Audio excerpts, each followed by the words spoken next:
আমার ভাইরা, এটা আপনারা বোঝা উচিত। আমরা এটা বোঝা উচিত। আমাদের জিন্দেগি এভাবেই রাত, এভাবেই দিন পার হয়ে যায়। যুবকরা, তোমরা একটাবার নিজেদের বিবেককে বলিও দোস্ত, নিজেদেরকে একবার প্রশ্ন করো, কিভাবে এভাবে লম্বা গত 6 মাস, গত 9 মাস, বছরের পর বছর একদিনও ফজরের নামাজের সেজদা দাও না? তুমি মুসলমান না? তুমি কি আল্লাহকে চেনো না? তোমার মা মুসলমান না? তোমার বাবা মুসলমান না? তোমারে আল্লাহ বানায় নাই? তোমার নাক চোখ আল্লাহ লাগায় নাই?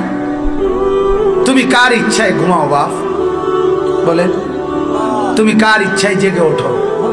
তোমার মুখের হাসি আল্লাহর দান, তোমার চোখের পানি আল্লাহর দান, তোমার রাতের ঘুম আল্লাহর দান, তোমার সকালের জেগে ওঠা আল্লাহর দান। এই হাত যখন ঘুমাইছ তখন তার নাড়তে পারো নাই, এমনিই পড়েছিল। আবার চোখ মেলার সাথে সাথে পুরা বডির স্প্রিং আবার সচল করে দিছি। আল্লাহ আল্লাহ, যদি মাওলা সচল না করতেন দুনিয়ার কেউ পারত না।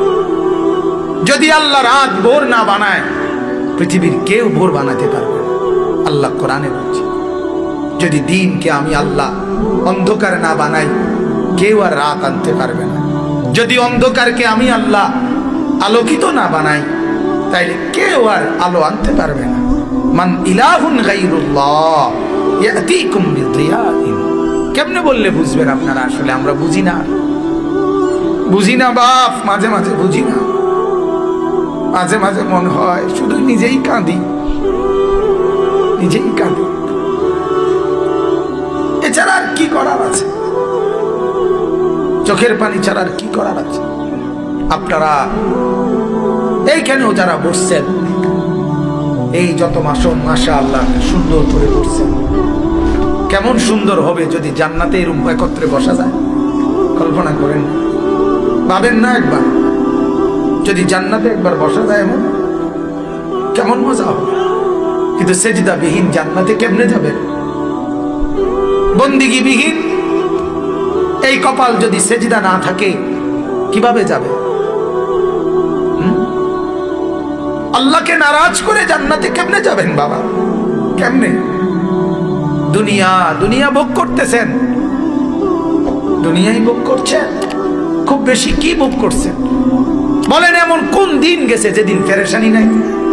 কথা বলেন না ভাইয়া, কোন দিন গেছে?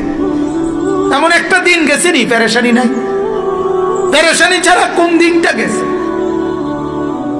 সিএনজির একজন ড্রাইভার তাকায় থাকে তীর্থের কাকের মতো, কখন একজন কাস্টমার আসবে। তার কলিজার ভিতরে অস্থিরতা। একজন কাস্টমার, একজন দোকানদার তাকায় থাকে একজন কাস্টমারের দিকে। এই তো দুনিয়া, সারাক্ষণ পেরেশানি। কখন জমবে কয়টা টাকা, কখন জমবে কয়টা খাবার। এই না রব্বুল আলামিন বলেন, আমি আল্লাহ তাআলা যদি শান্তি তুলে নেই, আমি যদি রিজিক তুলে নেই, আমি যদি দুনিয়া থেকে তোমাদেরকে দুর্ভিক্ষ দিয়ে দেই, আমি যদি অভাব দিয়ে দেই, আমি যদি দারিদ্রতা দিয়ে দেই, কে আছে তোমাদের এই অভাব আর দারিদ্রতা দূর করবে? কথা বলেন না। যে হসপিটালে মানুষ সুস্থ হয় ওই হসপিটালে মানুষ মারা যায়।